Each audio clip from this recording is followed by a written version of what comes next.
할렐루야. 네, 감사합니다. 네, 이렇게 귀한 자리에 또 귀한 교회에 불러주셔서 감사드립니다. 제가 사실 이 교회에서 목사 안수를 받았어요. 그래서 제가 여기 오니까 그때 감격이 생각이 나고 그리고 제가 한 2007년도에 목사 안수를 받았거든요. 네, 그때 그 감격이 떠오르게 되어서 너무 감사했습니다. 또 이제 특별히 저희 아버님께서 이제 목회를 하셨는데 김국도 목사님을 너무 좋아하셨어요. 그래서 여기 올 때마다 너무 이렇게 기쁜 마음으로 오셨는데 제가 추석 연휴 이 말미에 또 오니까 더 저에게도 뜻깊은 자리여서 너무 영광스럽고 좋습니다. 특별히 강의를 허락하시고 또 이렇게 좋은 자리를 마련해 주신 우리 김정국 담임 목사님께 감사를 드립니다. 자, 오늘 우리가 함께 이제 살펴볼 그 신앙의 이야기, 우리 한국 교회사에 대한 그 이야기는 뭐 여러분들 잘 아실 거예요. 한국에 워낙 뭐 많은 이야기를 들으신 분들이 계셔서 벤젤러 선교사님, 언더두 선교사님 다 많은 그런 이야기를 들으신 줄 압니다.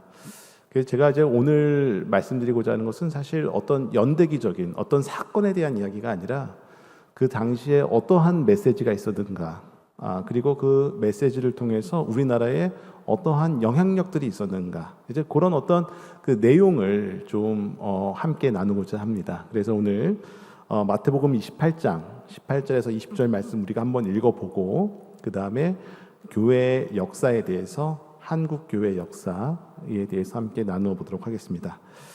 마태복음 28장 18절에서 20절인데요.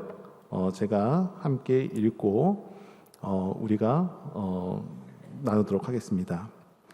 예수께서 나와 말씀하여 이르시되 하늘과 땅의 모든 권세를 내게 주셨으니 그러므로 너희는 가서 모든 민족을 제자로 삼아 아버지와 아들과 성령의 이름으로 세례를 베풀고 내가 너희에게 분부한 모든 것을 가르쳐 지키게 하라.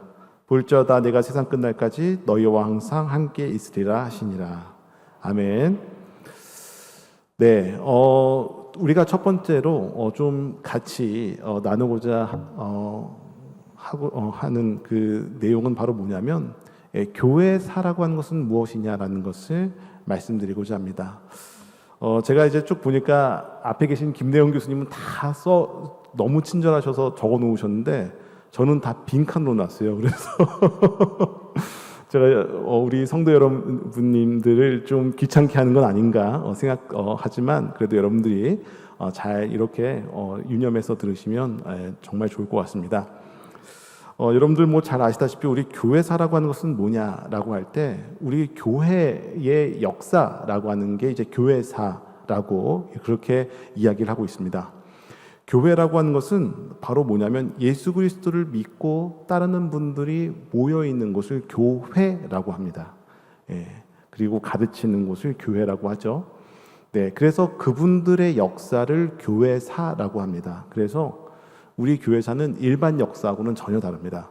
일반 역사는 어떤 사람들의 혹은 어떤 정치 집단의 혹은 국가들의 역사를 다루고 있지만 교회사는 예수 그리스도를 믿고 신앙으로 고백하는 이들의 역사를 이야기하고 있기 때문에 일반 역사하고는 다릅니다. 네, 그 점을 우리가 분명히 알아야 됩니다.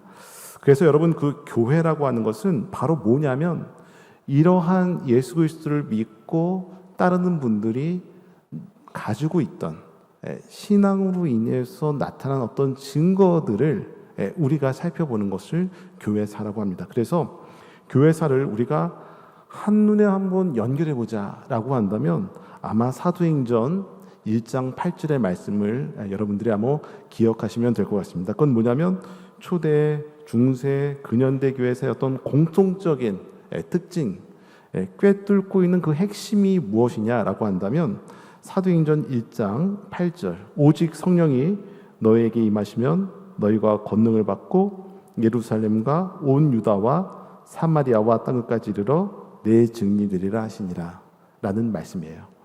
여러분들 우리는 사실 너무나 예수님을 믿고 따른다라고 하지만 때로는 이 세상이 두렵기도 하고 이 세상 가운데서 우리는 무엇을 해야 될지 모를 때가 많이 있습니다. 그럴 때 우리는 어떻게 하느냐? 바로 사도행전 1장 8절에 있는 말씀처럼 성령 받기를 원하고, 성령으로 인해서 우리가 능력 받기를 원하고, 그 능력으로 우리는 이 세상 가운데서 영향력을 끼치는 증거를 얻기를 원하는 것입니다. 그렇기 때문에 교회의 역사라고 하는 것은 이러한 분들의 삶의 발자취를 우리가 연구하고 살펴보는 것을 교회사라고 합니다. 오늘 우리가 비록 한국 교회사지만 한국의 선교사님들은 어떠한 신앙의 고백을 가지고 이 땅에 오셨고, 그분들은 그 고백을 통해서 우리나라에 어떠한 영향력을 끼쳤는가, 어떠한 증거를 우리나라에 보여줬는가, 그 부분을 선교사님들의 메시지와 그분들의 어떤 선교의 사상을 가지고서 우리가 살펴보려고 합니다. 자, 여러분들 선교사님들 하면 다 아마 많은 분들이 검은색 옷에 가죽 가방을 손에 잡고 뭐 검은색 모자를 쓰고, 어느 분들은 좀 이렇게 콧수염도 이렇게 나는 그런 모습을 상상하시는 분들이 있으리라 생각을 합니다. 어떻게 보면 여러분 선교사님들 보면 다들 어떻게 보이세요? 좀 그 나라에 선교를 하러 가는 선교사님들 보면 좀 이렇게 엄숙한 느낌이 들고 경건한 느낌이 든다라고 하는 게 아마 공통의 이미지일 겁니다. 더군다나 특히 옛날 한 우리나라의 140여 년 전에 오셨던 선교사님들의 어떤 그런 모습을 생각해 본다라고 한다면 아마 그러한 모습이 우리 머릿속에는 아마 공통된 이미지로 생각하지 않나 제가 한번 여러분들께 여쭤봅니다. 그도 그럴 것이, 여러분 우리나라에 들어왔던 선교사님들은 어떤 신앙을 갖고 있었는가, 그게 굉장히 중요하거든요. 왜냐하면 그 신앙에서 그분들의 삶과 메시지가 드러나기 마련입니다. 그럼 그 신앙이 무엇이냐라고 하는 게 굉장히 중요한데, 선교사님들의 신앙은 바로 청교도 신앙이었다라는 것을 우리는 잘 알아야 됩니다. 여러분, 청교도 그러면 우리는 뭐가 떠오르는가요? 청교도라고 하는 원래 그 의미는 purify, 좀 이렇게 순수한, 순수함을 지키는 그런 이미지가 굉장히 강하거든요. 그러니까 선교사님들은 뭔가를 지키려고 하는데 그 순수한 신앙의 원칙을 지키는 분들이 선교사님들의 사상과 신앙이었다라고 하는 겁니다. 여러분, 우리는 원칙을 지키는 게 너무 어렵다라고 하는 것을 잘 알고 있죠. 뭐 여기 뵈니까 대학생분들보다 좀 형님뻘이신 분들이 대부분인 것 같아요.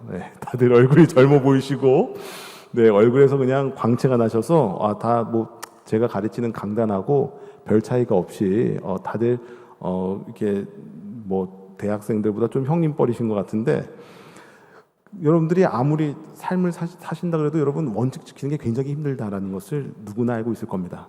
삶을 살다 보면 원칙 지키는 게 그렇게 녹록한 게 아니거든요.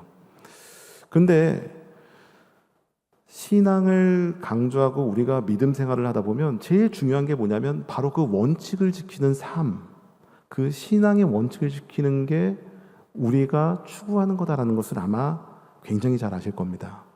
그렇게 하기 위해서 우리가 이 자리에 모인 거고, 여기서 우리가 말씀을 듣고 기도를 하는 거죠. 여러분, 세상은 다 잘 알고 있지만 한 치 앞도 몰라요. 우리가 나가서 어떻게 될지 아무도 모르고요. 심지어는 제가 여기 교회 오는데 막히는 길이 금방 통과하니까 이 길은 막히고 이 길은 잘 뚫리더라고요.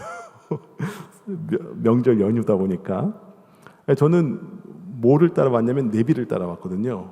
그러니까 안 막히는 길로 잘 인도해서 여기 왔습니다. 근데 우리는 원칙 말고 내 감으로 그냥 내가 하고 싶은 대로 할래. 그럼 여러분, 그게 사실 우리가 하고 싶은 대로 해서 잘 될 거다라고 생각을 하지만 한 치 앞도 모르는 그런 삶이기 때문에 신앙의 원칙이라고 하는 게 굉장히 중요하다는 것을 우리는 알고 있습니다. 왜냐하면 그 신앙의 원칙이 우리의 삶을 지켜주고 은혜 가운데 있게 하고 축복 가운데 있게 하기 때문에 그렇습니다. 여러분, 선교사님들도 청교도 신앙을 지키려고 하는 그 원칙을 가지고 계셨어요. 그 청교도 신앙이다라고 하는 것은 바로 뭐냐면 성경을 제일 중요하게 생각했고요. 그 다음에 주의를 지키는 것을 제일 소중하게 생각했고, 그 다음에 어떤 결혼의 순수성, 그 다음에 금주, 금연, 도박, 또 국가하고 교회하고는 분리시켜야 된다라고 하는 그 신앙의 원칙을 지키는 것을 선교사님들이 철저히 하셨습니다. 여러분, 우리는 성경이 제일 중요하다라고 하는 것을 다 알고 계시죠, 그죠? 그래서 오늘 우리가 성서대학을 이렇게 참여하게 된 그 이유가 되는데, 선교사님들이 우리나라에 올 때부터 제일 강조했던 게 바로 뭐였냐면 성서와 주의를 지키는 예배였습니다. 여러분, 이거는 우리나라 교회의 어떤 DNA와도 같이 우리 신앙에 뿌리 깊게 있는 겁니다. 이거를 여러분 어떻게 보면 우리 교회의 전통이다라고 할 수도 있겠습니다. 그래서 이 선교사님들은 이러한 관점으로 선교를 하러 오셨고 이 세상을 바라보셨기 때문에 어떻게 세상을 바라보셨냐면 두 가지의 관점으로 세상을 바라보신 거예요. 하나가 뭐냐면 영적인, 우리가 이 땅 가운데 왔지만 이 땅에는 우리가 보이는 물질 세계뿐만 아니라 영적인 세계도 있다라는 그 관점으로 여기 한국 땅을 밟으신 거고요. 그 다음에 선교사님들이 가지고 계신 그 원칙으로 한국에 선교를 해 나가신 거예요. 여러분, 이게 굉장히 중요합니다. 왜냐하면 이거는 우리 한국 교회의 전통일 뿐만 아니라 우리 교회가 또 우리 신앙인이 가져야 할 어떤 이런 그 삶의 자세거든요. 세상은 물질적인 것만 보게 하잖아요. 그죠? 이때도 마찬가지였습니다, 여러분. 선교사님들이 올 때에도요, 선교사님보다 더 먼저 온 사람들도 있었고, 같이 온 사람들 가운데서는 어떤 사람들이 있었냐면 우리나라를 가지고서 돈을 벌려고 온 분들이 많았어요. 금강, 도로, 전선, 이런 걸 놓기 위해서 오셨던 분들이 너무나 많았습니다. 근데 여러분, 그분들은요, 한 분도 기억하는 분이 안 계세요. 당시에 얼마나 내놓으라는 그런 배경과 재력과 힘을 가지고 오셨겠어요.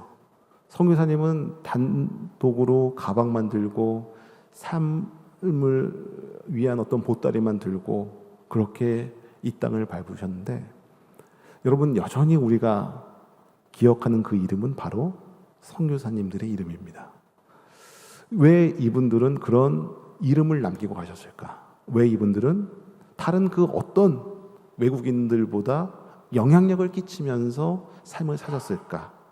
바로 그 관점이 이 세상을 바라본 것뿐만 아니라 이 세상 뒤에 있는 영적인 세계도 바라보셨다라고 하는 사실입니다. 여러분, 에베소서 6장 12절 보면 우리는 잘 알고 있죠. 영의 세계와 육의 세계를 말씀하고 있는 그 구절이죠. 여러분, 이거는 우리 기독교인들이 가져야 할 관점입니다. 세상은 물질을 보고 세상적인 방법을 보라 하지만 우리는 뭐예요? 그 이면에 있는 영적인 세계를 바라봐야 된다라고 하는 거예요. 그래서 선교사님들은 학교와 병원과 여러 기타 기관들을 세우고 또 이 일을 운영하시는데 전혀 다른 관점으로 운영을 하신 거예요. 여러분, 이제 우리가 뒤에 살펴볼 아펜젤러 선교사님의 기도문을 한번 보면 이런 기도를 하셨어요. 우리는 부활절에 이곳에 도착했습니다. 오늘 사망의 빗장을 산산히 깨뜨리시고 부활하신 주께서 이 나라 백성들을 얽매고 있는 굴레를 끊으시고 그들에게 하나님의 자녀가 누리는 빛과 자유를 허락해 주옵소서. 여러분, 뭐를 허락해 달라고 그랬어요? 빛과 자유. 우리나라 백성들이 빛이 없나요? 자유가 없나요? 우리는 잘 알고 있습니다. 바로 영적인 기도문이다라는 것을 알고 있는 거죠. 선교사님들의 기도와 이 염원이 선교에서 어떻게 나타났냐면, 여러분, 배제학당 잘 아시죠? 여기 보니까 배제학교 출신들도 계시는 것 같은데, 배제학당이 우리나라에 왔던 초기에 아펜젤러 선교사님이 세웠던 그런 학교거든요. 근데 이 배제학당의 표어를 보면 당시의 학교하고는 전혀 다른 엉뚱한 이야기를 하고 있는 거예요. 마태복음 20장 26절에서 28절 말씀이죠. 바로 그게 뭐냐면 크고자 하거든 남을 섬겨라. 여러분, 당시에 남을 섬겨라라고 하는 이야기는 아무도 안 해요. 왜? 양반 계층이 있고 나는 섬김을 받아야 돼. 난 큰 자니까. 그게 당연했습니다.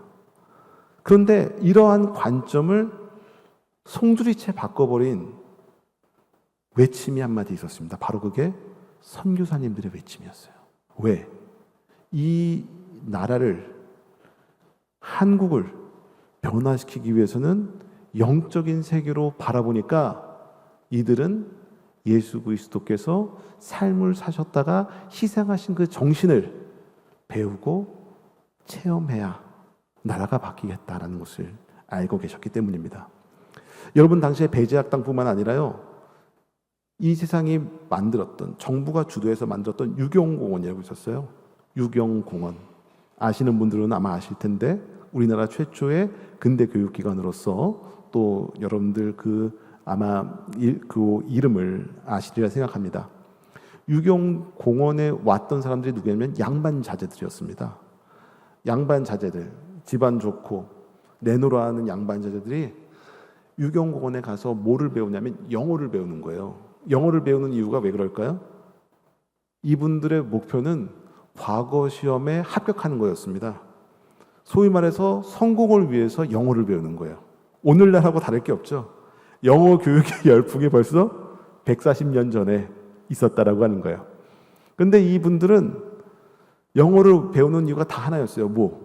관직을 얻기 위해서. 영어를 배우면 어디 자리에 잘 간다. 어디에 요직에 앉을 수 있다라고 하는 그 이유 때문에 영어를 배우는 거예요.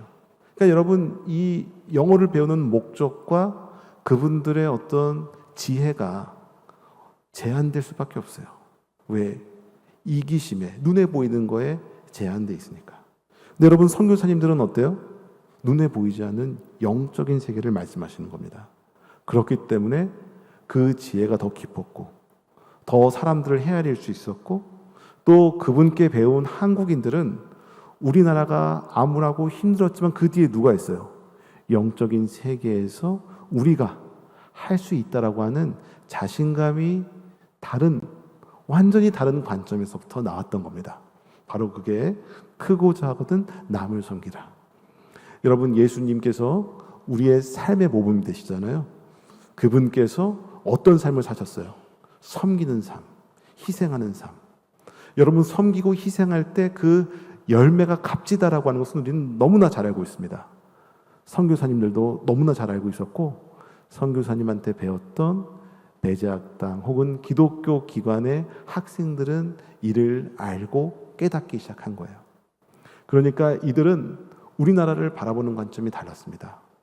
딴 사람들은 자리가 있을 때 공부를 했고 그 자리를 얻기 위해서 공부를 한 거예요. 근데 여러분, 그 자리가 있었나요?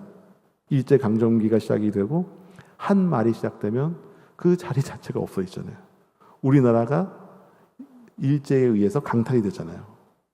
근데 여러분, 그 자리만 가지고 있던 사람들은 허무함을 느끼는 거예요.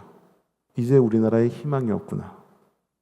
그런데 여러분, 이런 관점으로 공부하고 삶을 살았던 사람들은 거기서 무너지는 겁니다. 그런데 선교사님들한테 배우고 이 세상에 보이는 것뿐만 아니라 보이지 않는 것도 있다라는 것을 배우고 이를 위해서 우리가 신앙의 원칙을 지키면서 나아가야겠다라고 하는 학생들에게는 여러분 뭐가 있었나요? 우리나라가 무너져도 아는 거예요. 우리나라를 살려야겠다.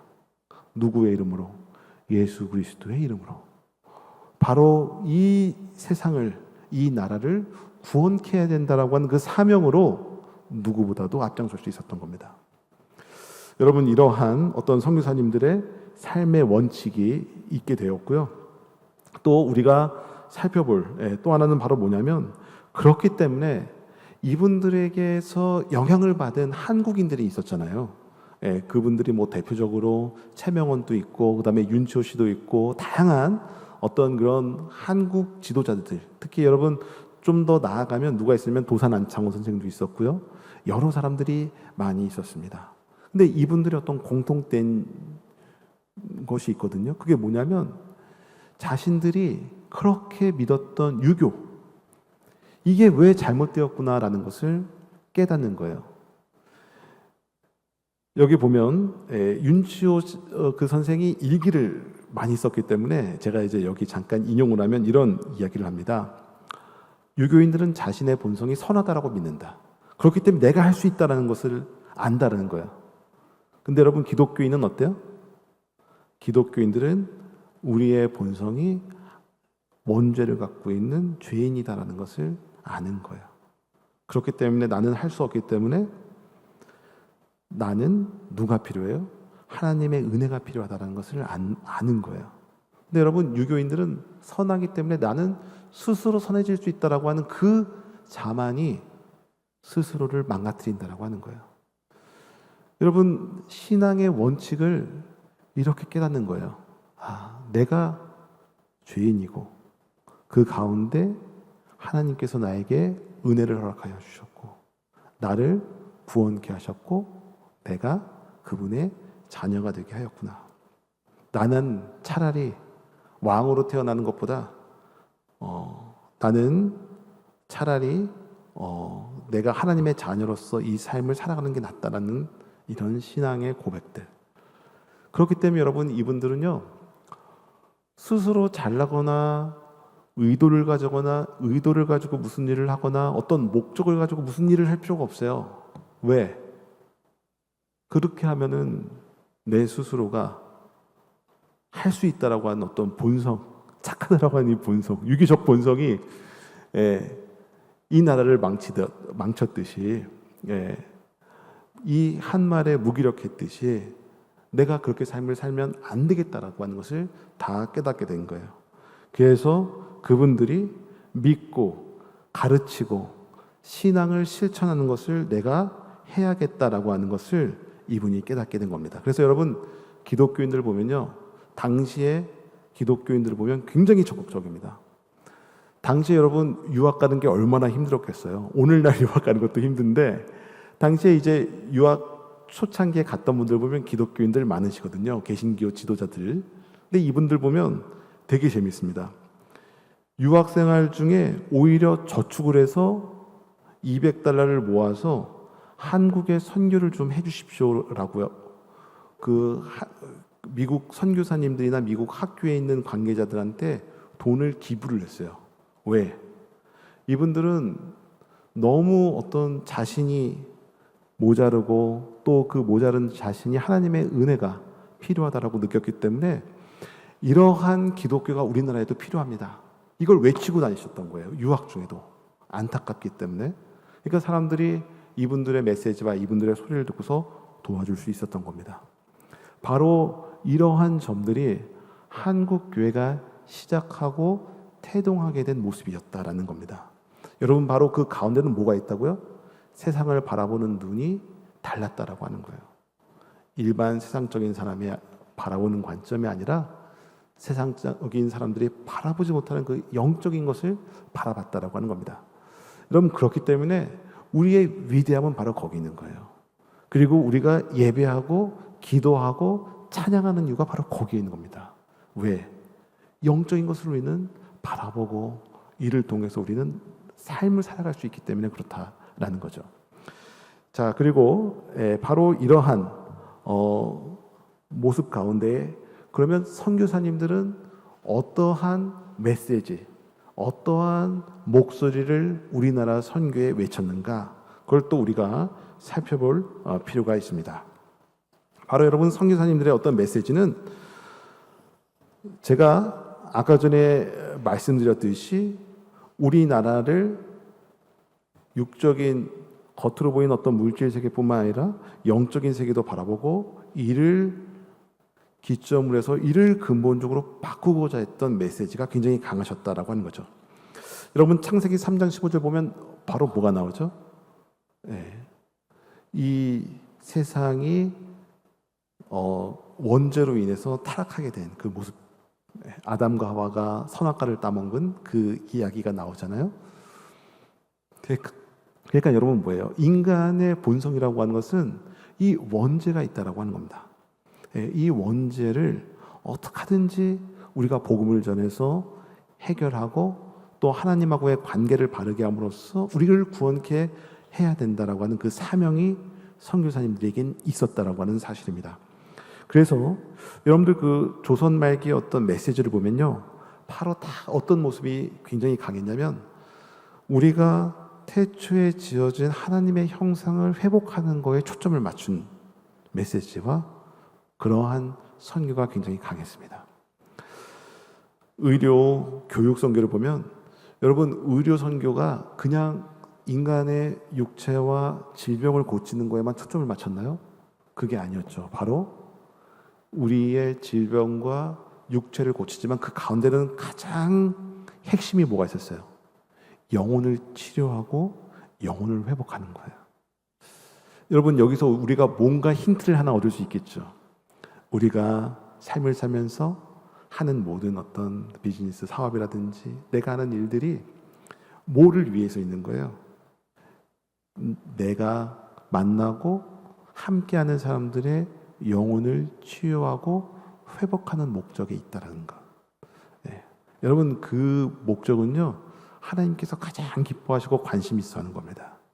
여러분들의 삶을 어렵든지 힘들고 축복된 곳에 있든지 아니면 좋은 곳에 있든지 여러분들의 삶이 그 목적과 그 영혼을 살리는 거에 여러분들이 초점을 맞추는 그런 삶을 산다면 하나님께서 아마 여러분들을 보시기에 가장 귀한 삶으로 여기시지 않나 생각을 합니다. 네. 바로 여러분, 선교사님들이 의료 선교를 할 때도 교육 선교를 할 때도 다르게 보는 거예요. 그래서 여러분들 어땠나요?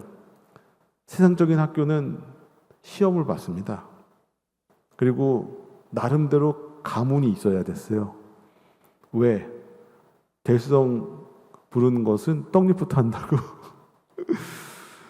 좋은 가문에 좋은 두뇌를 갖고 명석한 어떤 그런 그 학업 능력을 갖고 있는 사람들을 뽑으려고 했습니다. 여러분, 선교사님들은 어땠어요? 영혼을 바라보는 거예요. 그러니까 저 서울에 있는 서대문 성벽 버려진 고아 아이들 그 누구도 그냥 지나치는 거예요. 그냥 왜 영적으로 그냥 물질적인 거로 보니까 그냥 뭐 있나 보다. 사람이 그냥 어린아이가 있네, 아파서. 근데 선교사님들이 볼 때는 어때요? 그 영혼이 귀한 거예요. 그러니까 그들을 데려다가 치료하고 씻기고 다시 입히고 그 아이들에게 영적인 복음을 전하고 교육을 하고 하나님의 형상을 회복시키기 위해서 노력하시는 거예요. 그러니까 여러분들 그 자체가 얼마나 귀한지 잘 아시겠죠? 그러니까 여러분들 이 사람들이요, 보잘것없는 아이였는데 나중엔 여러분 다 뭐가 돼요?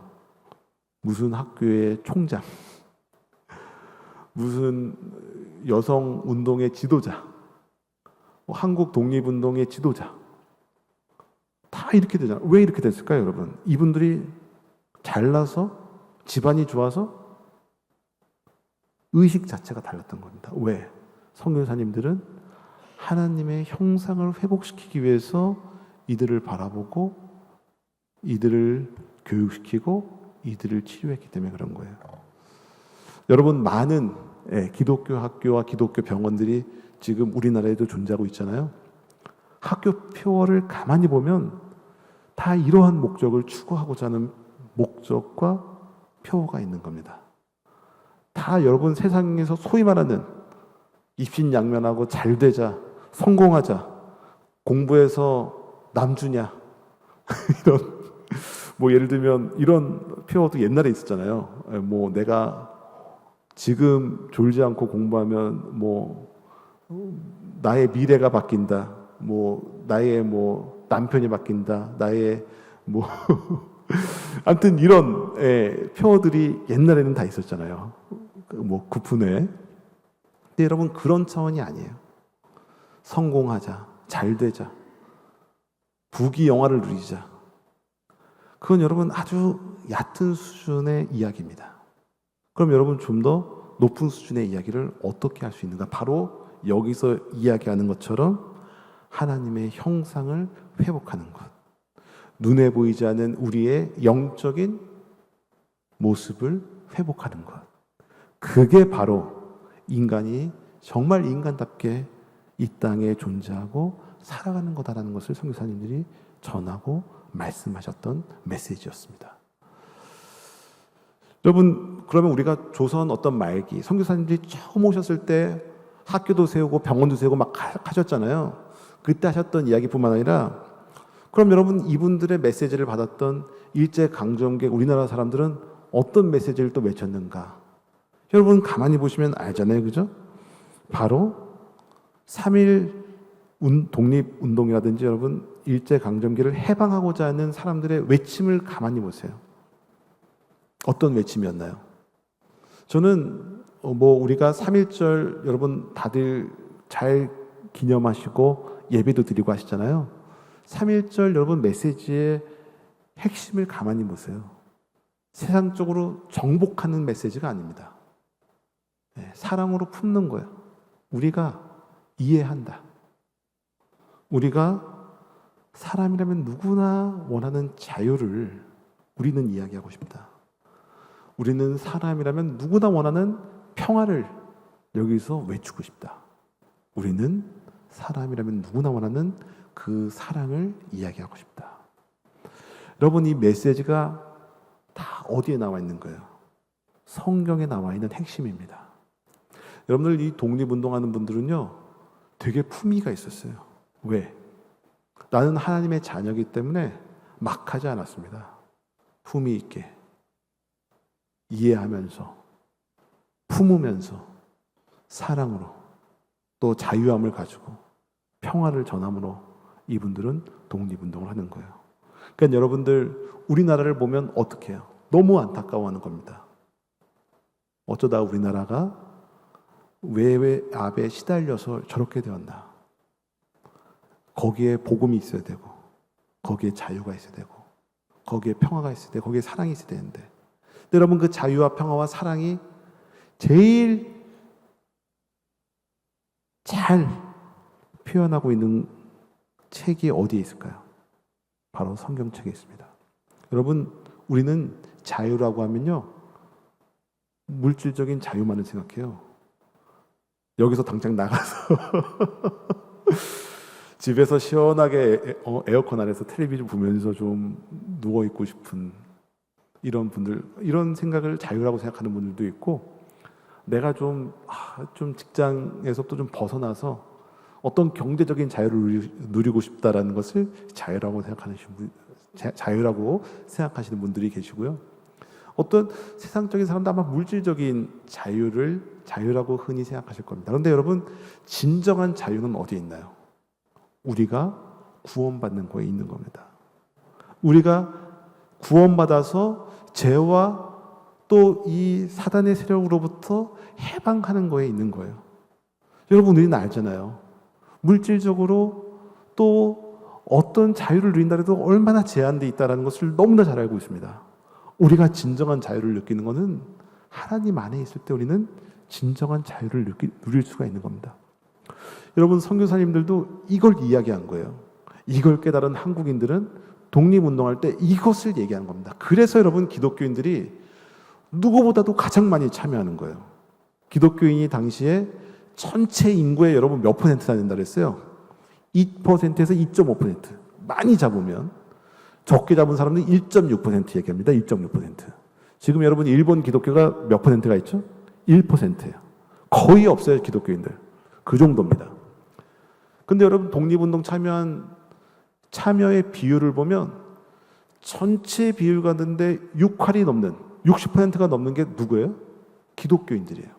왜 이렇게 기독교인들이 많이 참여했을까? 이들은 알아요.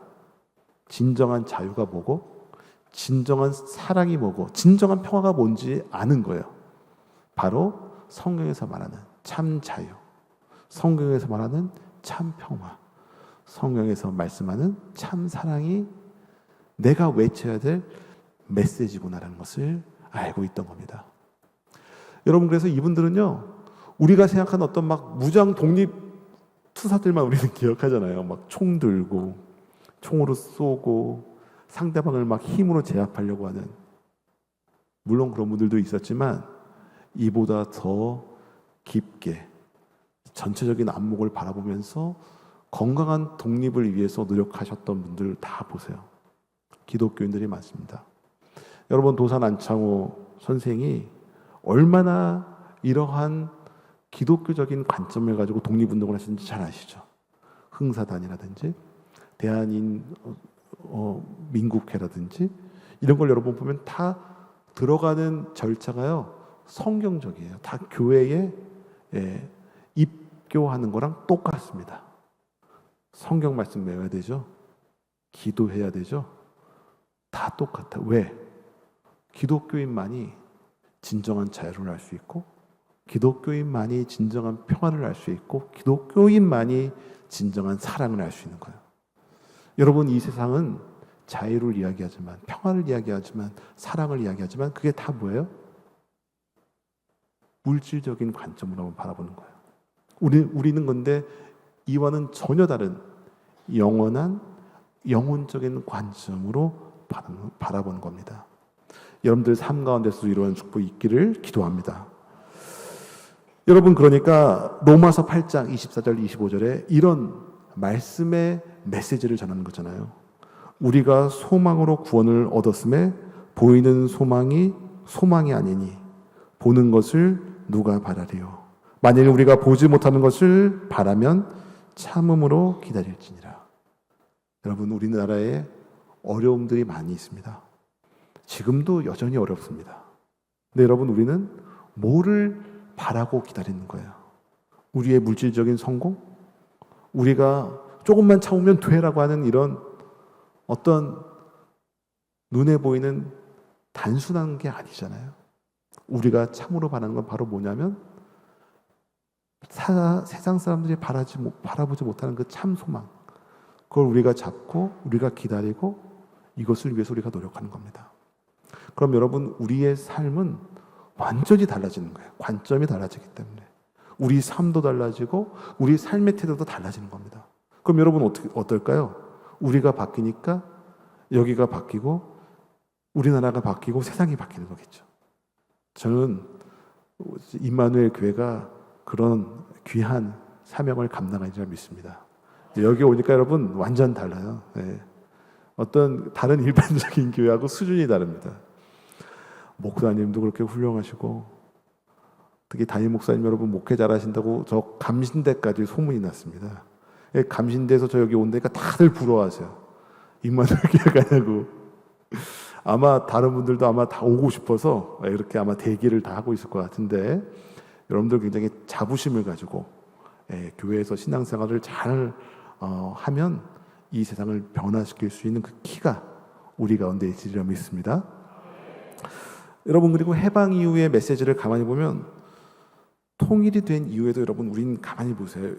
통일, 우리가 그 전에 막 분단이 되고 이념 갈등이 있게 될 때 여러분, 그때도 여러분 기독교인들은 다 뭐라고 했어요?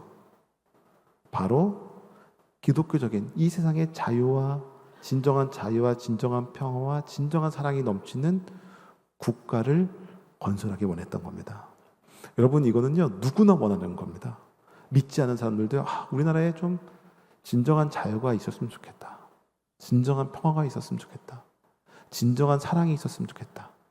여러분, 이게 우리나라 기독교뿐만 아니라 우리나라 DNA 어디에 있는 거예요? 바로 이 성경책에 있습니다. 여러분, 제가 여러분 교회사 교수잖아요.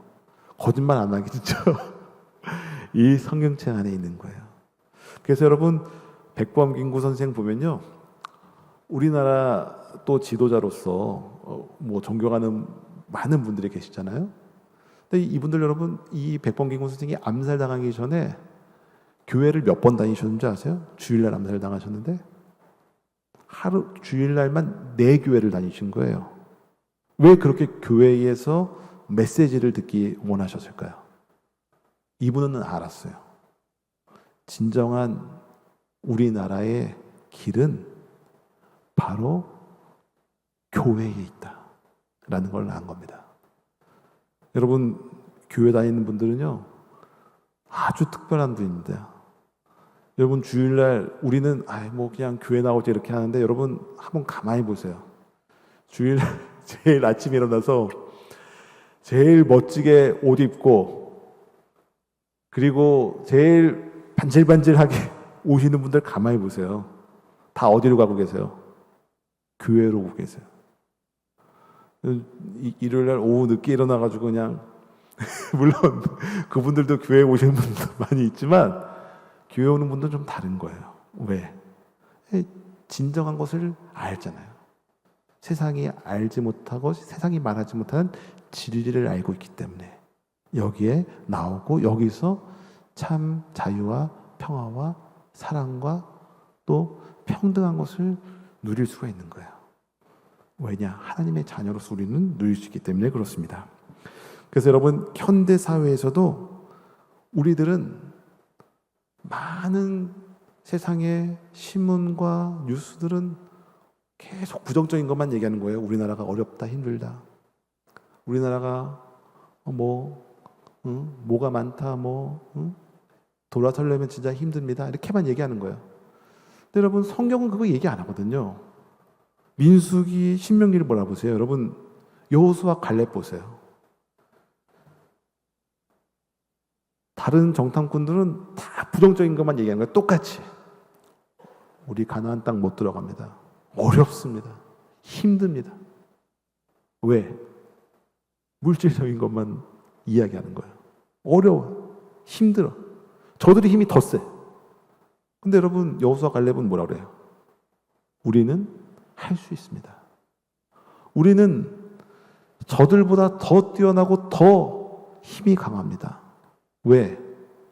왜 그럴까요? 하나님이 함께 하시기 때문에 강합니다. 우린 저들보다 더 뛰어납니다라고 이야기할 수 있었던 겁니다. 여러분 현대 사회에서 그만큼 교회가 중요한 겁니다. 교회가 무너지면 이 세상이 무너지는 거예요. 사람들은 잘 몰라요. 세상 사람들은 몰라요. 왜? 물질적인 것만 초점을 맞추고 있기 때문에 모르는 거예요.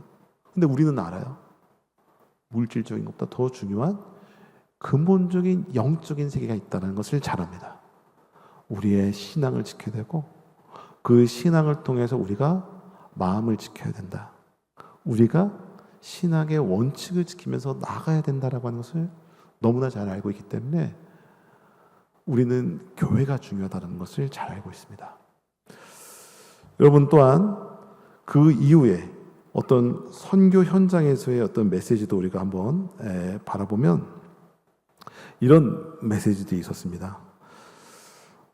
조선 말기에 여러분 선교 현장에 보면 우리나라 사람들을 바라보는 선교사님들은 굉장히 우리나라 사람들이 너무 불쌍한 거예요. 왜냐? 당시 여러분 신분제 사회에 있었거든요. 신분제 사회로 인한 불평등. 정말 내가 소위 말해서 이 땅을 살리는 사람이 될 수 있을까? 그걸 원천적으로 봉쇄한 거예요. 네가 출신이 그런데 왜 그래? 넌 못해. 여러분 선교사님들은 어떻게 이야기를 했어요? 이들을 바라보면서 하나님의 자녀로 말씀하시는 거예요. 너는 하나님의 자녀다. 너는 하나님의 자녀다. 여러분 우리는 뭐라고요? 하나님의 자녀. 하나님이 우리 아버지가 되시는 겁니다. 여러분 근데 우리는 이게 신앙으로 고백하고 하나님의 자녀답게 우리는 삶을 살아야 된다 이야기하지만 너무 이 세상에 강한 것들 앞에서 이게 무너지잖아요. 난 하나님의 자녀인데 하나님께서 날 인도하시고 내 삶을 책임지실 건데 이게 무너질 때가 너무나 많습니다. 하나님을 바라보지 못하고 세상의 두려움을 바라보고 그래서 선교사님들은 우리나라 사람들을 데려다가 불평등함을 평등하게 만든 거예요. 이게 여러분 가장 근본적인 평등입니다. 하나님의 자녀, 백정의 자녀, 양반의 자녀, 어떤 왕의 자녀가 아닌 하나님의 자녀로서 사람을 평등하게 만든 거예요.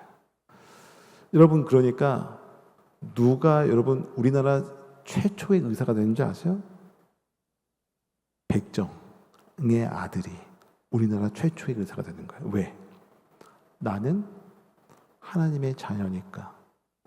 내 아버지가 육적인 아버지는 백정이지만 내 영적인 아버지, 내가 세상 가운데서 새롭게 태어나서 이 땅을 살아가는 나의 존재는 하나님의 자녀로서 나는 삶을 살아갈 수 있기 때문에 나는 뭐든지 할 수 있는 거야. 하나님이 나에게 그분의 자녀로서 나를 부르셨고 그분이 나를 인도하시기 때문에 그렇다라고 하는 겁니다.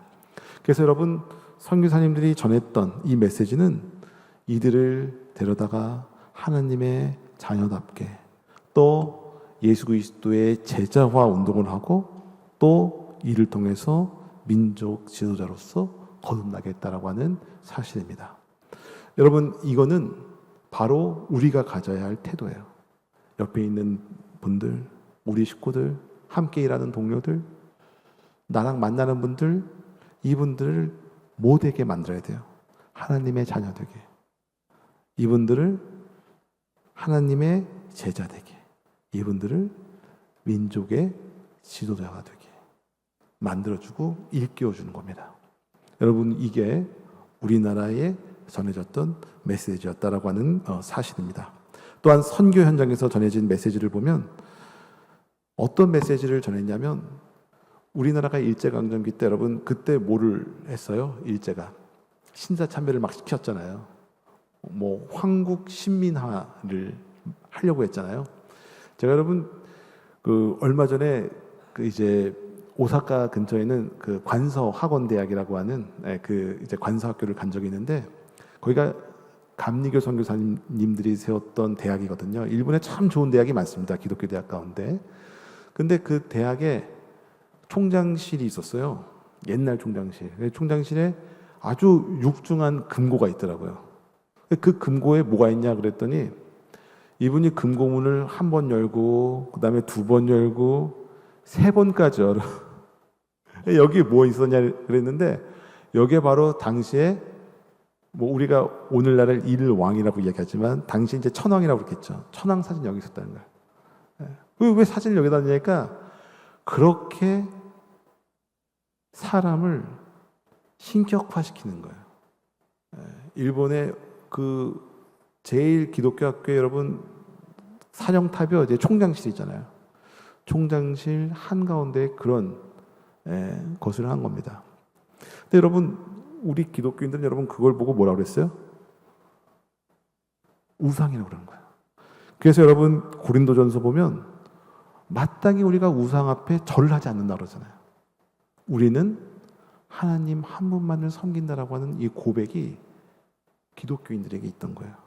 여러분, 우리나라 일제강점기 때 제일 골치 아팠던 기관이 어떤 기관이었을까요?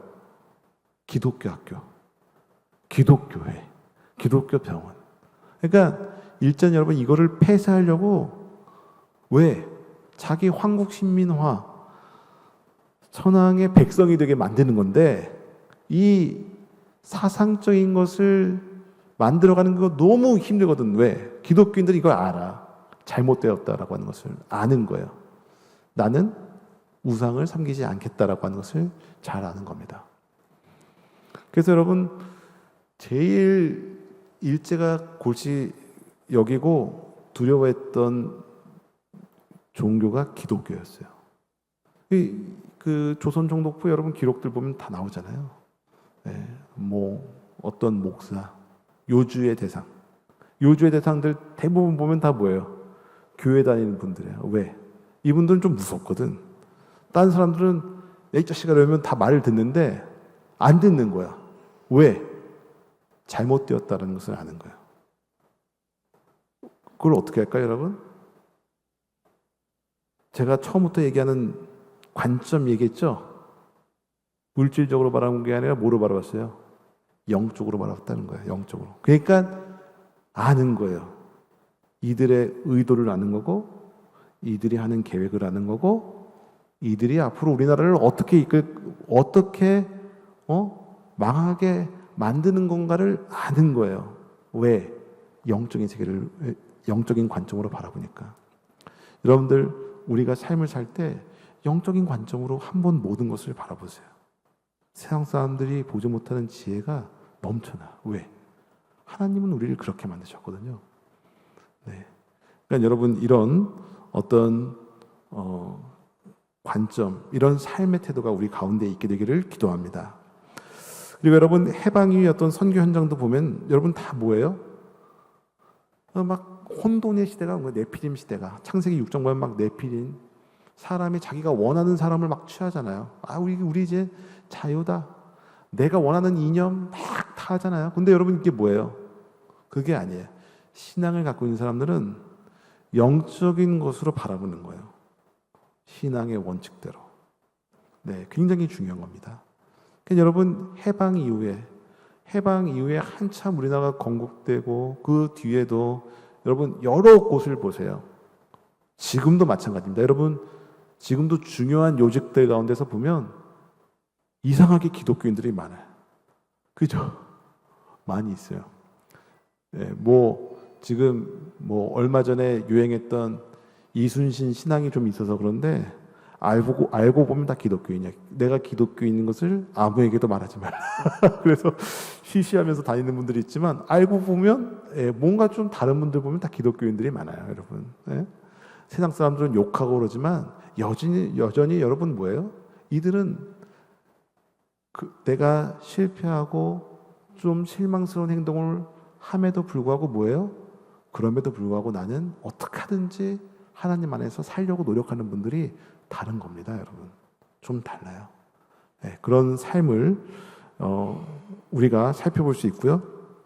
지금 여러분 현대 사회의 선교행도 보면 비종교인이 증가되고 있다 그러잖아요. 막 어떤 세상적인 문화가 있다라고 하지만 여러분 이것도 우리가 다 뭐로 봐야 돼요? 우리가 영적인 것으로 바라보고 이들에게 다가가고 이들에게 우리가 복음을 전해야 된다라고 하는 것을 여전히 생각해 볼 수 있다라고 하는 사실입니다. 그리고 여러분 우리가 또 이후에 또 우리가 말씀을 좀 살펴보면 우리는 이 세상을 그냥 영적인 관점으로만 바라보고 삶을 살아가야 되는 것인가? 네, 그게 아니라 여러분들 우리 삶을요, 우리의 현장을, 우리의 삶의 자리를 뭐로 만드는 게 굉장히 중요하냐면 교회로 만드는 게 굉장히 중요하다라고 하는 사실입니다. 여러분 우리가 고린도전서 3장 16절 17절을 보면 이런 말씀이 있습니다. 너희가 하나님의 성전인 것과 하나님의 성령이 너희 안에 거하시는 것을 알지 못하느뇨. 누구든지 하나님의 성전을 더럽히면 하나님이 그 사람을 멸시하시리라. 하나님의 성전은 거룩하니 너희도 그러하니라. 여러분 우리는 어떤 삶을 살아야 된다라고 하는 거예요? 거룩한 삶을 살아야 된다라고 하는 거예요. 성경에서 분명히 말씀하고 있습니다. 우리의 삶은 하나님 안에서 거룩한 삶을 살아야 된다는 것을 말씀하고 있습니다. 여러분들 이 삶을 살다가 분들을 가만히 보세요. 삶 가운데서 내 삶을 교회처럼 성전처럼 거룩하게 삶을 살아가시는 분들을 가만히 보세요. 여러분 선교사님들의 삶을 가만히 바라보세요. 세상 사람들은 처음에 선교사님들이 떠듬떠듬 한국말로 복음을 전하니까 의심의 눈초리로 바라보는 거예요. 왜 저 사람은 굳이 자기 나라 내비두고 우리나라에 와서 복음을 전하고 굳이 헐벗고 굶주리고 병들어 있는 아이들을 데려다가 씻기고 치료하고 교육하고 왜 그럴까? 우리나라 사람들은 여러분 어떻게 봤어요? 의심하는 거예요. 그냥 저 사람들을 데려다가 아기를 데려다가 삶아 먹는 거 아니야? 그 눈 뽑아서 카메라 렌즈로 만드는 거 아니야? 여러분 사실 우리가 요즘에는 외국 나가시는 분들도 많고 또 외국인들 많이 만나고 그러셔서 전혀 그렇지 않은데 옛날에 여러분 어땠어요? 외국 분들 가만히 보면 좀 이상하다 그거. 눈도 다르지, 코는 뭐 이렇게 크지, 피부는 또 하얗고 왜 저렇게 생긴 사람이 있을까? 그러니까 여러분 옛날 분들이 외국 선교사님들 보니까 어떨까요? 그냥 도깨비 같다 그랬어요. 그냥 막 도깨비 같다라고 그러잖아요. 그냥 그 뭐 양이라고 그래, 양이. 이상할 양자에 뭐 귀신 이자 써가지고 이상한 귀신, 이상한 도깨비다라고 하는 거야. 응? 그러니까 여러분 그렇게 이질감을 느낀 거예요. 그분들에게. 그분들이 왜 우리나라에 굳이 와서 잘할까? 근데 여러분 우리나라 사람들이 그래서 의심의 눈초리를 가지고 그분들께 다가갔습니다. 그러니까 뭐 쓴 걸 막 마신단 말이에요. 그게 여러분 뭐예요 지금? 커피. 그러니까 이제 우리나라 사람 옆에 저 역시 귀신이니까 그냥 독약을 그냥 한 사발씩 드시는구만, 이렇게 그냥 의심의 눈초리를 보고. 근데 여러분 가까이서 보니까 어때요? 이분들이 삶이 좀 다르단 말이에요.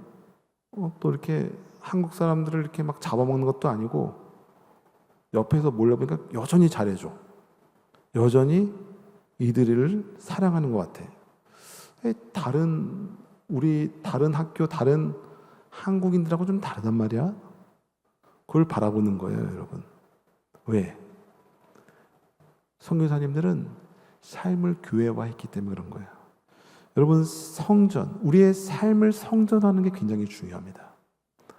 우리가 그냥 여기서 삶을 사는 게 아니라 삶 자체를 성전화시키는 거예요. 여러분들 삶 가운데 이러한 선포가 있기를 기도합니다. 여러분들 삶이 성전화되면 여러분 삶 가운데 누가 계시는 거예요? 하나님이 계시는 거예요. 왜? 난 거룩한 삶을 살려고 하니까. 내가 가는 곳에도 하나님이 계시고, 내가 들어가는 곳에도 하나님이 계시고, 내가 나가는 곳에도 하나님이 계시고, 내가 나가는 산책에도 하나님이 함께 하시고, 내가 강아지랑 요즘에 강아지 많이 키우시잖아요. 산책하고 밤에 이렇게 걷지만 그 자리에도 여러분 누가 계세요? 하나님이 계세요. 왜? 나는 하나님의 거룩한 백성이고 내 삶은 성전화된 것을 나는 추구하고 노력하기 때문에 그런 거예요. 여러분 이러한 삶을 살다간 많은 분들이 계십니다. 전덕기 목사님이라고, 여러분 우리나라 신민회라고 굉장히 유명한 독립 비밀 단체가 있어요. 이를 만드신 분, 백범 김구 선생도 좋아하고 안창호 선생도 너무 존경하는 전덕기 목사님, 그리고 이회영 선생이라고 해서 굉장히 집안이 좋은 귀족이었는데 좌의정까지 한 영의정까지 한, 아무튼 이런 어떤 굉장히 고위 관리의 집안 자제였는데, 이분이 여러분 교회를 다니고 나서 전덕기 목사님 만나고 나서 어떻게 됐어요? 삶을 바꾼 거예요. 우리나라가 망해가는데 이렇게 살아서 뭐해? 전 재산을 팔아서 우리나라 독립을 위해서 바쳐야겠다. 왜? 전덕기 목사님의 삶을 보니까 삶의 모범이 되는 거예요. 성전화가 된 거예요, 삶 가운데. 여러분 삶의 성전화가 된 분들은요, 주변에 있는 분들을 변화시킵니다. 영향력을 끼치게 돼 있어요. 근데 여러분들 자신 없잖아요. 근데 여러분 그렇게 살면요, 내가 거룩한 삶을 추구하게 되고 거기에 여러분들 또 용기를 얻게 되는 겁니다. 우리가 모두 오늘 이 자리에서 여러분들 삶의 성전화, 또 내 주변의 성전화가 여러분들 삶 가운데 결심되고 이루어질 줄 믿습니다. 여러분 또 하나는 뭐가 있냐면, 내가 있는 일터의 성전화가 필요한 거예요. 여러분 그 기관의 성전화, 교회, 학교 교육, 의료기관의 성전화, 교회화. 여러분들 이 분들의 모습을 보면 얼마나 그것을 위해서 헌신하고 일을 만들어가기 위해서 노력하셨는지 몰라요. 교회와 학교. 우리는 일반적으로 학교라고 그러지만 한국 교인들, 선교사님들이 볼 땐 뭐예요? 교회예요, 교회. 여러분들 제가 여기 보니까 군대에서 휴가 나온 분들도 계시는 것 같아요. 근데 다른 분들은 여러분 저 군대 난 들어가기 싫으면 얼마나 싫어요. 휴가 끝나면. 근데 우리는 여러분 어떤 마음을 가지고 또 들어가야 돼요? 저곳은 성전, 내가 교회화를 만들어야 되는 곳이다. 내 삶을 통해서, 내 삶을 만나는 친구들을 통해서, 이게 뭐 내가 교회만, 예수님만 말씀 뭐 하는 것도 아니고 그들을 섬기는 거예요. 왜? 그들에게 잘해주는 거예요. 나는 하나님의 자녀니까 여유 있게 모든 내가 있는 직장에서 삶의 현장에서 여러분들이 그러한 모습들이 있게 되기를 기도합니다. 여러분 이렇게 될 때 바로 그곳이 여러분 뭐가 되냐면요, 언약궤가 있는 지성소가 되는 겁니다. 여러분 내 직장을, 내 삶의 일자리를 그냥 삶의 일자리라고 생각하지 마세요. 거기는 여러분 하나님이 계시는 성전이다 한번 생각을 해보세요. 아마 달라질 겁니다. 우선순위가 달라지고요, 내가 해야 하는 일들이 달라지고 내가 대하는 태도가 달라질 겁니다. 왜? 이곳은 성전화된 곳이고 나는 하나님의 성전이기 때문에.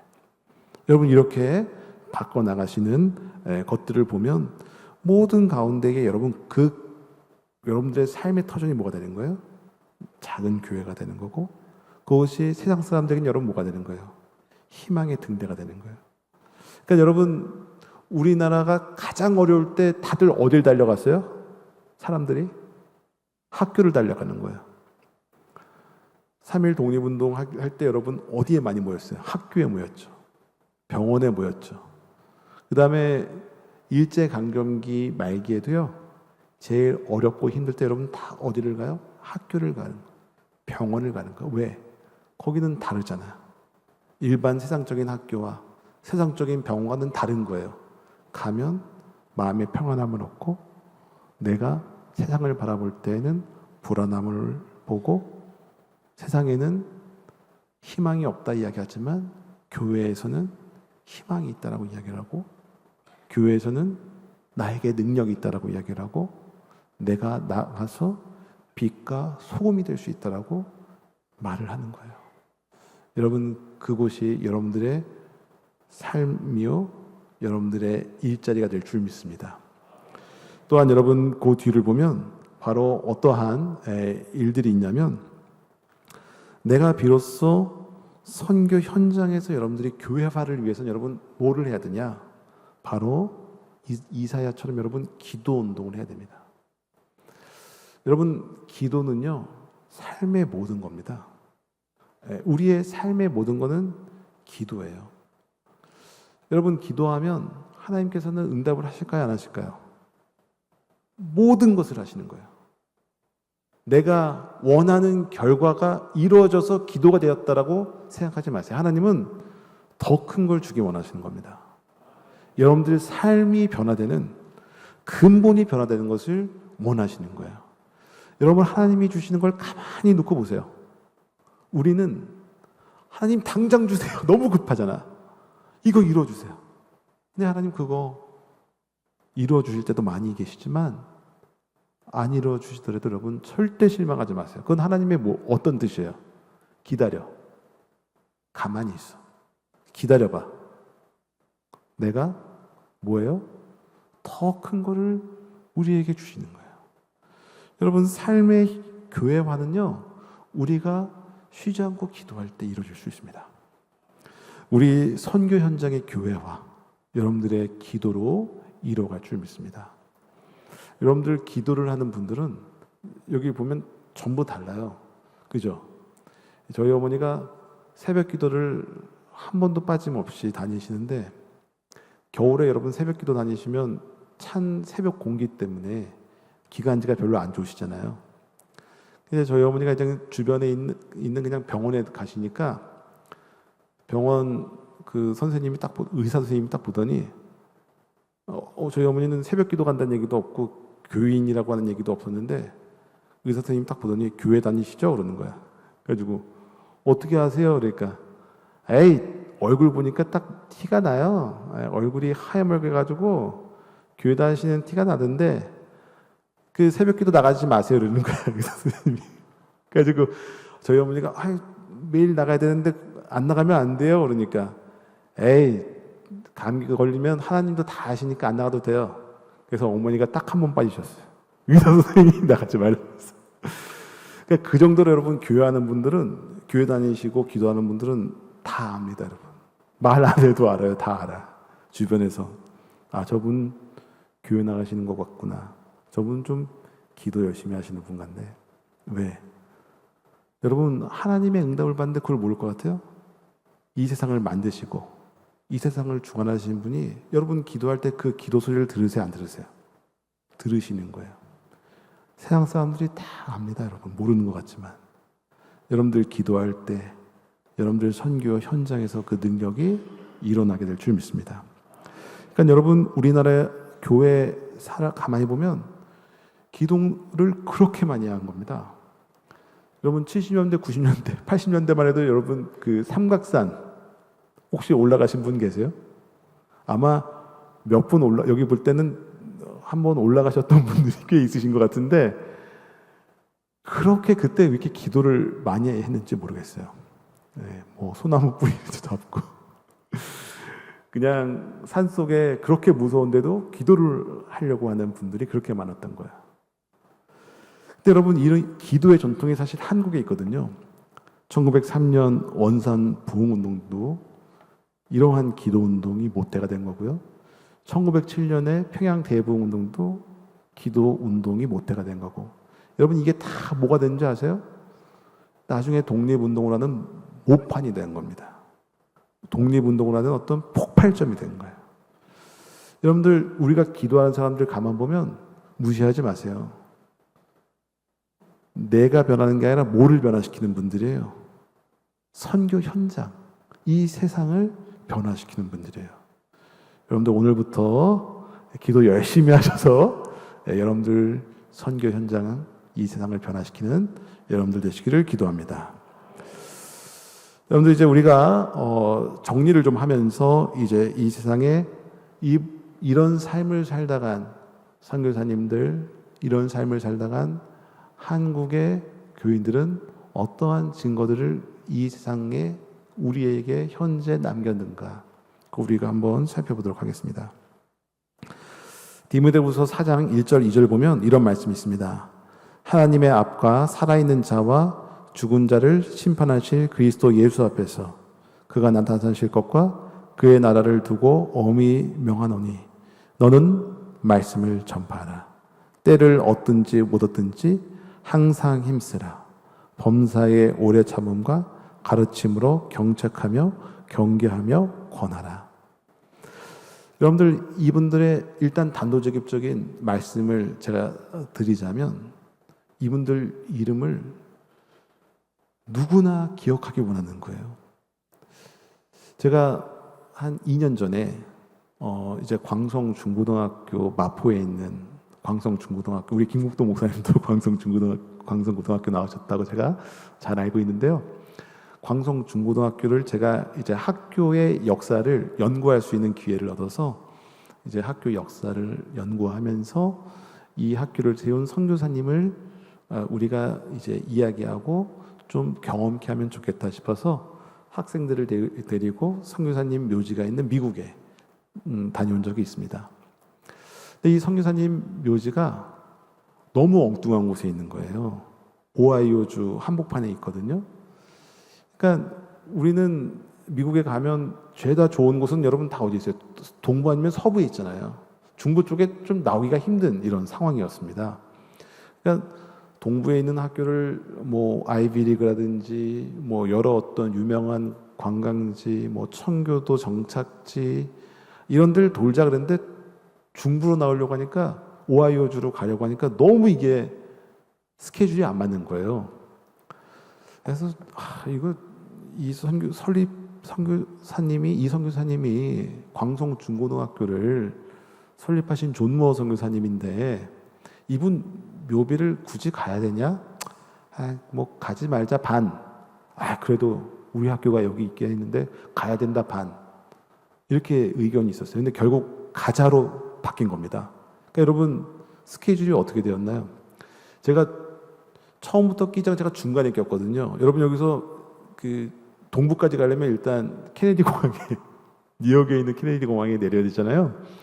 그럼 여러분 비행 시간이 그냥 대략 잡아서 한 15시간, 13시간 걸린다 생각하고 거기서 내리자마자 선교사님 묘지를 간다고 중간에 만났어요. 그래서 이제 차를 열심히 이제 뭐 교목 목사님이 운전하고 저는 옆에 타고 15시간 내리자마자 성교사님 묘지 간다고 차를 타고 가니까 자그마치 제가 이동 시간을 보니까 24시간을 이동한 거예요. 성교사님 묘비 보려고. 그래서 어떻게 해서 중간에 너무 힘드니까 중간에 좀 자고 새벽에 또 일어나서 갔거든요. 막 학생들은 불만이 있는 거예요. 왜냐 차를 막 10몇 시간 타야 되니까 뒤에서 학생들도 같이 따라가고 그랬거든요. 교장, 교감선생님 다 막 우리가 나중에 가다가 너무 가도 끝이 안 나니까 미국 땅이 좀체 넓어요. 그래서 동부에서 오하이오로 차를 타고 이동을 하는 그 거리였는데 다들 막 입에 불만이 있는 거예요. 근데 여러분 선교사님 묘비 앞에 딱 서니까 그 불만을 갖고 있던 학생들이 불만이 싹 사라지는 거예요. 왜? 이분이 어떤 삶을 사셨는지 잘 알고 있거든요. 이분이 어떤 삶을 살고 어떤 선한 영향력을 우리에게 끼치고 있구나라는 것을 자기가 경험하고 학교를 다니고 있잖아요. 그러니까 이분 묘비 앞에서 너나 할 것 없이 다 묘비도 닦고 꽃도 건네드리고 추모 예배 다 경건하게. 저는 24시간, 학생들은 15시간, 13시간 이동했음에도 불구하고 왜 선교사님의 이름을 기억하려고 했을까요, 여러분? 당시에 여러분들 선교사님이랑 같이 왔던, 제가 앞서 얘기했잖아요. 같이 왔던 수많은 외국인들 누가 여러분 24시간이 걸려서 그분 묘비 앞에 가겠어요? 자기 성공하려고 왔던 외국인들 앞에 누가 그 앞에 가겠어요? 아마 여기 있는 분들 한 분도 안 계실 것 같아요. 그죠? 여러분 누가 우리나라를 위해서 희생한 묘비 앞에 가는 거에 누가 불만을 이야기하겠습니까? 왜? 그분께서는 영혼의 눈에 보이지 않는 그 영적인 영혼의 삶을 추구하고 사셨기 때문에 이분의 삶을 그 누구도 여러분 토를 못하는 거예요. 그 누구도 이분 앞에 가면 머리가 숙여지는 겁니다. 왜? 이분은 세상적인 물질적인 관점으로 사신 분이 아니라 영적인 관점으로 사셨기 때문에 여전히 우리가 마음속으로 기억할 그분의 이름. 여러분 부끄럽지 않잖아요. 이분의 이름을 기억한다는 거 여러분 부끄러운 분 계신가요? 안 계실 거예요. 왜? 이분은 마땅히 존경받을 만한 분. 이분이 여러분 어떤 삶을 사셨길래, 이분이 우리에게 어떤 것을 남겨주셨길래 우리는 그런 삶의 그분의 삶의 모습을 보면서 우리는 겸허해지고 존경할 수밖에 없는가? 제가 앞서 말씀드린 데는 영적인 삶의 관점으로 보시고 이 삶 가운데서 그러한 영적인 사람을 키우려고 노력하셨고 삶을 교회화하셨고 삶을 성전화시킨 이 분들의 모습들, 여러분 그분 앞에서는 그 누구도 토를 못다는 거예요. 아무리 24시간 이상을 우리가 이동한다 그래도 그분 앞에 서면 우리는 누구나 머리를 숙이고 존경할 수밖에 없는 그 이름. 여러분 성경책에도 그 이름이 영원히 기억된다 그러잖아요. 이거는 여러분 진리입니다. 여전히 이 땅에서 여러분 우리는 그분의 이름을 존경하고 기억하고 경의를 표하는 거예요. 그리고 여러분 두 번째는 바로 이분들의 기도하는 증거가 있었다라고 하는 사실을 우리는 그 누구보다도 알고 있습니다. 여러분 우리가 마태복음과 에베소서를 보면 이런 말씀이 있잖아요. 우리의 눈을 밝혀 그의 부르심의 소망이 무엇이고 성도 안에서 그 기업의 영광의 풍성함이 무엇인지. 우리가 여러분 아는 비결은 기도할 때 여러분 알 수 있고 볼 수 있는 겁니다. 여러분 우리가 기도를 우리의 영적인 호흡이다라고 생각하잖아요. 저도 가만히 보면 기도가 전부인 것 같아요. 저는 어렴풋이 하는 것 같아요. 저희 아버지한테 제가 어려워서 상담하려고 가고 뭐 힘든 일이 있고 해결이 안 되는 문제가 있는데 늘 저희 아버지가 이제 목사님이셨는데 얘기가 그거예요. 야, 기도해. 그러니까 저는 그랬어요. 기도하 뻔한 답도 듣네. 좀 뭐 뾰족한 거 좀 해결하고 이게 좀 뾰족한 어떤 수가 있으면 좋은데 기도라니. 여러분, 제가 이제 아버지께서 8년 전에 돌아가시고 그분께서 하신 말씀을 가만히 보니까 어렴풋이 알 것 같아요. 왜 기도가 중요하구나. 왜 성경이 중요한 거구나. 그거를 알 것 같습니다. 여러분, 기도는 사실 모든 것을 해결할 수 있는 방법이에요.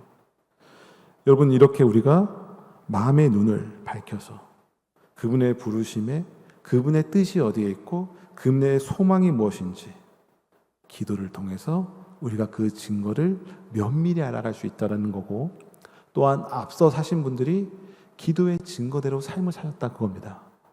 그분의 삶을 볼 때 우리가 그분들의 기도의 증거를 바라볼 수 있다는 것을 안다라는 거죠.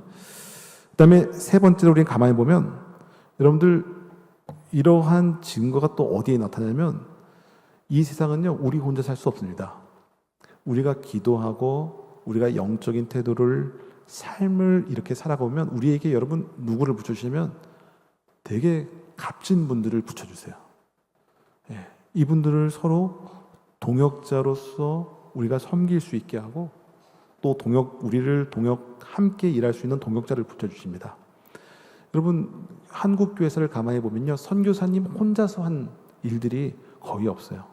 옆에 좋은 한국인 목회자, 한국인 전도사님, 또 주변에 있는 좋은 선교사 동료들, 다 이들이 연합해서 함께 선을 이루어갔습니다. 하나님은 신기하게 관계를 통해서 축복을 해주시는 그걸 우리는 보게 됩니다.